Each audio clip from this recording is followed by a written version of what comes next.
안녕하세요. 조윤산입니다. 쉽게 배워 활용하는 강의안 만들기 강의 시작해 보도록 하겠습니다.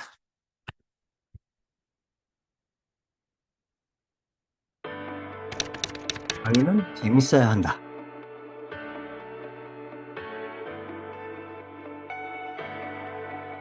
오늘 강의 순서입니다. 재미란 과연 무엇인지 함께 고민해 보는 시간을 좀 갖고요. 강의와 강의안이라는 것은 도대체 어떤 것들인지 어떤 의미를 담고 있는지를 이야기할 겁니다. 그리고 우리의 영원한 숙제죠. 강의안을 만들 때 가장 필요한 강의안에 쓰이는 자료들 어떻게 쉽게 찾을 수 있는지에 대한 요령을 좀 담아놨고요. 그리고 강의안을 어떻게 기획하고 제작하는지 그 제작 과정을 쭉 설명을 할 겁니다. 그리고 강의안을 작성할 때 어떤 것들을 우리가 조심해야 되나. 그 다음으로는 저희가 이제 강의할 때 가장 많이 쓰이는 도구가 PPT죠. PPT에는 굉장히 많은 기능이 있습니다. 근데 저희가 그 기능들을 모두 알 필요는 없을 것 같고요. 또 너무 지나치게 화려한 것을 요구하지도 않습니다. 다만 몇 가지 기능만 알아도 우리의 PPT 강의안은 훨씬 다른 모습으로 보여질 수 있어서 그러한 활용할 수 있는 PPT 활용 팁 몇 가지를 소개할까 합니다. 그리고 마지막으로는 저도 이제 강사로서 강의할 때 어떠한 것들이 중요할까에 대한 이야기를 몇 가지 담아봤습니다. 화면 잘 보이시나요? 초록색 화면입니다. 어, 화면 보니까 여행 가고 싶어지네요. 언제 여행 다녔는지 기억도 안 납니다. 자, 자연 속으로의 여행은 나중으로 미루고 오늘은 어떻게 하면 강의안을 잘 만들 수 있을지, 자, 이 강의안 만들기라는 여정으로 여행을 떠나볼까 합니다. 총 6개 파트로 나누어집니다. 자, 그 첫 번째 파트, 함께 생각해보는 시간입니다. 함께 고민을 좀 해보죠. 재미란 무엇일까요? 보통 사람들은 어떤 것에서 재미를 느낄까요? 물론 이 이야기는 강의를 전제하는 질문입니다. 잠깐 생각해 보실까요?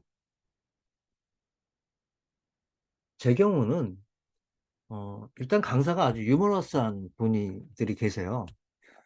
이런 분들은 강의 진행도 굉장히 매끄럽고 또 뭐 재미나게 잘 이렇게 해주시는 것 같아요. 그런 강의를 들을 때 참 재밌다라고 느꼈던 것 같고요. 두 번째로는 어, 배우는 즐거움이 있는 강의. 내가 몰랐던 이야기들, 뭐 좀 새로운 것들을 배울 때, 이 강의 참 재밌다, 이렇게 느끼는 것 같고요. 세 번째로는 강사님이 전혀 유머러스 하지도 않고, 딱딱한 말뜻이지만, 강사님이 이야기해 주시는 내용이 내가 지금 딱 필요로 했던 그런 내용들, 아주 나에게 유익한 내용들로 채워졌을 때, 강의가 끝난 이후에, 이 강의 참 좋았어, 재밌었어, 이렇게 생각하는 것 같습니다. 마지막으로는 감동이 있는 강의를 만나는 때가 있어요. 그런 강의들은 또 재밌다고 느끼는 것 같습니다. 뭐 사람마다 어, 강의에 있어서의 재미를 정의하는 기준은 다 다르겠지만 제 생각에는 크게 이 네 가지 범주에서 벗어나지 않지 않을까? 이런 생각을 해봅니다. 그럼 이제 결론이 나온 거예요. 저희는 이제 강의를 어떻게 할 것인가, 어떻게 강의안을 만들 것인가에 대한 고민을 지금 하고 있는데 어떤 강의가 재미있는 강의인지 지금 요소들을 몇 개 찾았잖아요. 그럼 이 재미난 요소들을 우리가 강의와 강의 안에 잘 녹여낼 수 있으면 그것은 성공적인 강의와 강의안이 되겠죠. 자, 그럼 오늘 그러한 것들을 어떻게 할지 함께 생각해보고 이야기 나누는 시간 계속 진행해 볼까 합니다. 강의와 강의안이란 무엇인가? 자, 강의는 사람과 사람 사이의 소통입니다. 그래서 우리는 사람에 대해서 먼저 좀 이해를 할 필요가 있어요. 우리 인간을 정의하는 것 중에는 이성과 감성이 있습니다. 인간 존엄의 근거를 이 이성에서 찾기도 하죠. 인간이 존엄한 이유는 동물과는 다르게 이성적이고 합리적인 생각을 할 수 있기 때문이다. 라고 칸트가 이야기합니다. 어, 이 이야기는 바꿔 말하면 논리적이어야 한다는 이야기가 됩니다.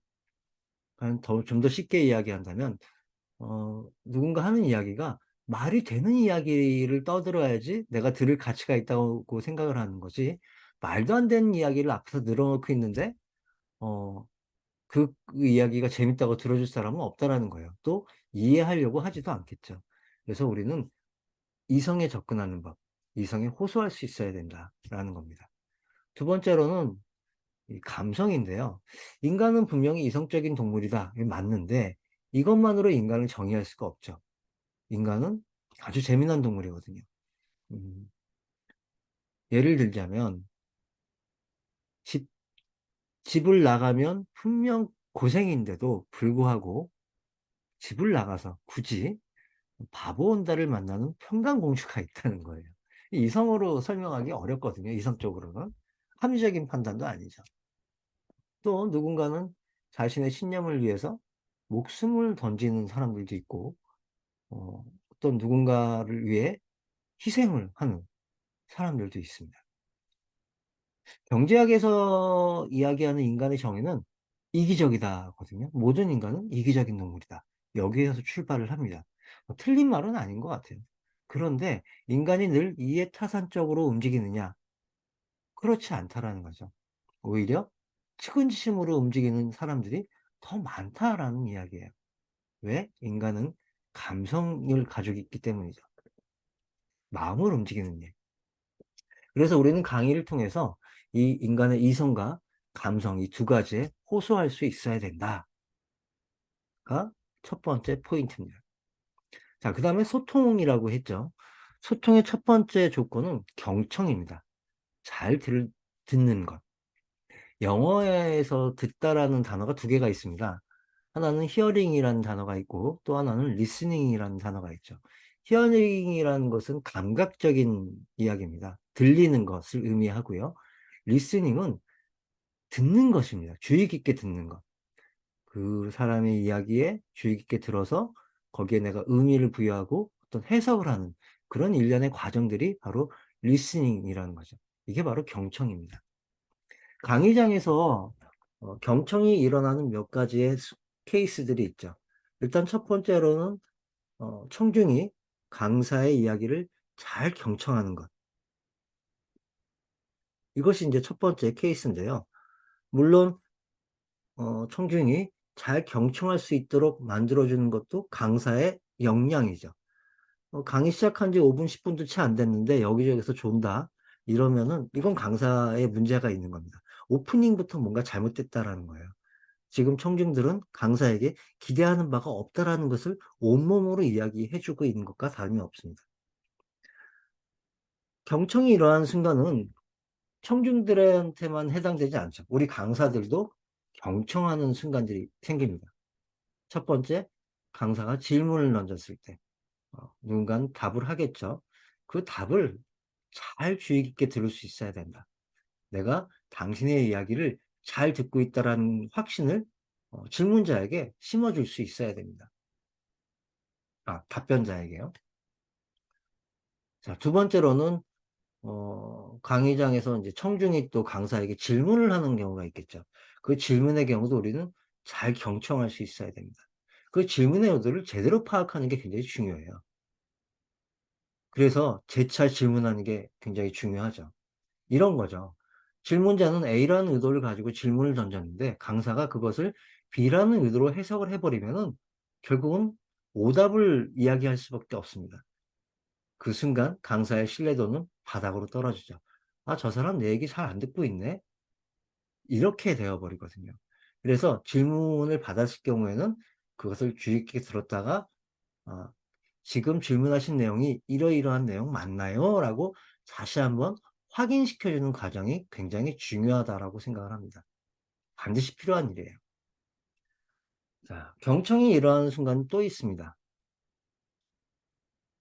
청중은 말로만 이야기하지 않죠. 좀 전에도 제가 잠깐 말씀드렸지만 어, 의사표현은 언어적 표현과 비언어적 표현으로 이루어집니다.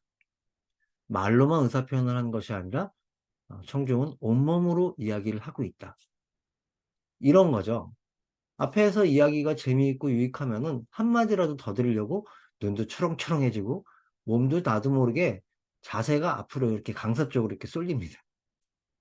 뭐 노트도 하려고 하고 막 이런 필기도 하죠.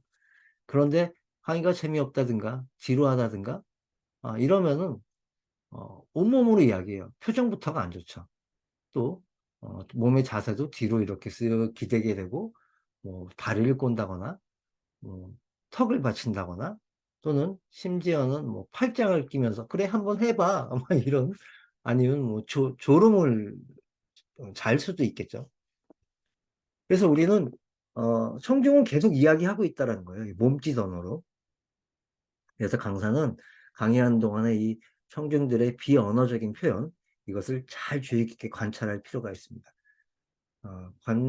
사람들이 계속 집중도를 유지할 수는 없어요. 그래서 그 집중도가 떨어지는 순간들을 바로 이 관찰을 통해서 경청을 통해서 잘 캐치를 하는 게 중요하죠. 그래서 그런 어떤 집중도가 떨어지는 순간이라면은 다른 이야기로 전환을 하는 이런 방식을 이용해서 분위기를 다시 새롭게 가져갈 수 있습니다. 그런 것들을 강의안을 통해서 구조화할 수도 있겠죠. 자, 그 다음에 공감. 강의장에서 나오는 이야기들은 공감할 수 있는 이야기여야만 합니다. 강사가 청중에게 또 청중과 청중 사이에서의 공감을 불러일으킬 수 있는 그러한 내용들로 이루어졌을 때 그 강의장에서 소통이 이루어질 수 있다. 오늘 강의 굉장히 중요한 첫 번째 키포인트가 바로 오늘 이 강의는 사람과 사람 사이의 소통이다. 이 내용이 첫 번째 키포인트입니다.